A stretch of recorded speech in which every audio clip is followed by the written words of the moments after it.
stoked to be at this point. It's been a heck of a summer so far. Sorry it's taken so long to get these changes done.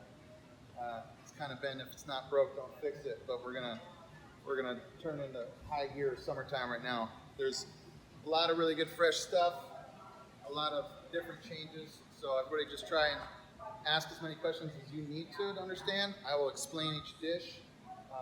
After the fact, I'll take questions about each one. All right. So our first one is a gazpacho. I call it a duo gazpacho because it's got two different gazpachos in one bowl. So one side we pour it in simultaneously. It's a watermelon, cucumber, and mint with a tomato on the other side with basil and jalapeno and onion. So as they're eating it, they're gonna start to taste different, textures and flavors and aromatics combining in the bowl as they eat it, because it's two different sides. So it's kind of one of those things you want to explain to the guests, like, they take one spoonful, it's not the whole experience. You got to keep going in and keep going after it. Okay, that's the gazpacho. There is some jalapeno in it. There is no dairy. It's vegan, gluten-free, all that good stuff. So let's move on to our ceviche. Fresh rockfish, Oregon coast, Oregon-based shrimp. We marinate it in jalapeno, cilantro, lime, habanero, garlic and shallot, and then a little bit of olive oil.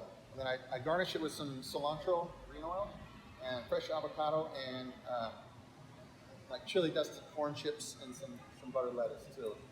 And so this is also a gluten-free, dairy-free item. If they don't want, the carbs or whatever, they can do some more extra butter lettuce. That's a good way to do it, kind of like a lettuce wrap. No dairy, obviously, so that's pretty straightforward. Our seasonal butter, so balsamic, blackberry, and fresh herb. So thyme, parsley, and chive are the herbs in the butter.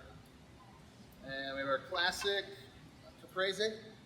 So mixed heirloom tomatoes, fresh mozzarella, fresh chippenade basil on top. We do a balsamic reduction and a pesto or a basil oil as a garnish. And we have our summer burger. So it's a smoked mozzarella with a sweet and spicy tomato jam, and then a couple of onion rings up on top, and a pesto aioli. So there's definitely dairy, egg, gluten, everything in this. All the good stuff. Bringing this one back. This was very popular last year.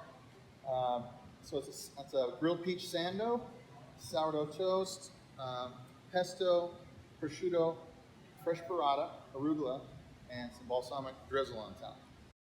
Thank you. All right, moving into the entrees. Overhaul, big time.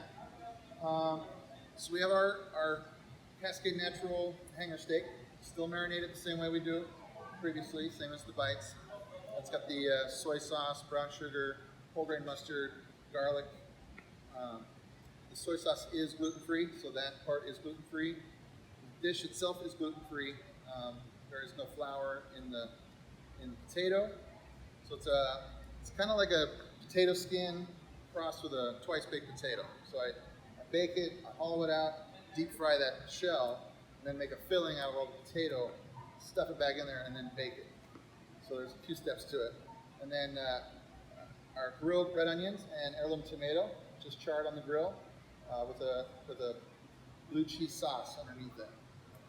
So no gluten, lots of dairy.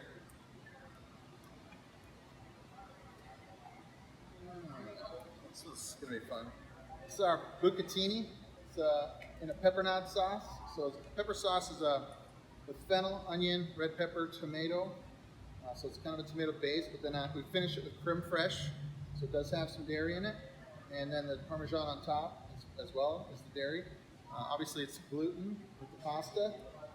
We steam the mussels and the clams together and add all that juice back to the actual pasta itself.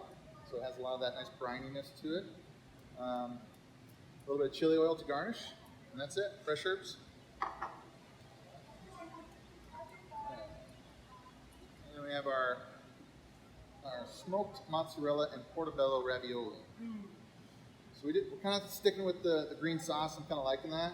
but I infused a lot of basil into it. So it's a spinach, like kind of puree infused with a lot of basil. So it's a basil brown butter sauce, topped with a little fresh bruschetta, fresh burrata, crispy shallots, balsamic reduction, and Parmigiano Reggiano. All right, and then we have our grilled Creative King salmon. That's a sustainably farmed Alaskan king, topped with a heirloom tomato marmalade. I take about 25 pounds of heirloom tomatoes and cook it down, literally just in olive oil and garlic, until it's very concentrated. So there's almost no liquid left in it, so that's why it's a very concentrated sauce, and it just tastes like a really bright heirloom tomato that's been roasted. With a butternut sauce, so a roasted butternut squash sauce underneath it, a summer vegetable gratin. So a gratin, I do a lot of different varieties of gratin, but it's essentially it's a layered potato, vegetable, cheese, egg, cream, and then caramelized on top. So it's like almost like a scalloped potato, if you want to describe it like that. But we have inside there is Yukon Golds, zucchini, heirloom tomato, piquillo peppers, summer squash, and then the eggs and the cream and cheese. So no gluten, lots of dairy, or just the right amount of dairy. All right, and then we have one of our returning giants here is the double cut pork chop. It's brine and molasses, and we brine it for about 48 hours before it hits the grill. The brining gives it a really juiciness, and it keeps it from drying out, and it's really tender. We're serving that on a little bit of cheddar grits, grilled zucchini. I do a corn on the cob sauce where I actually take the corn and I juice it and then thicken it on its own, and it just tastes like you're eating corn on the cob in sauce form. So I really like that. And then it's topped with a blackberry and peach compote.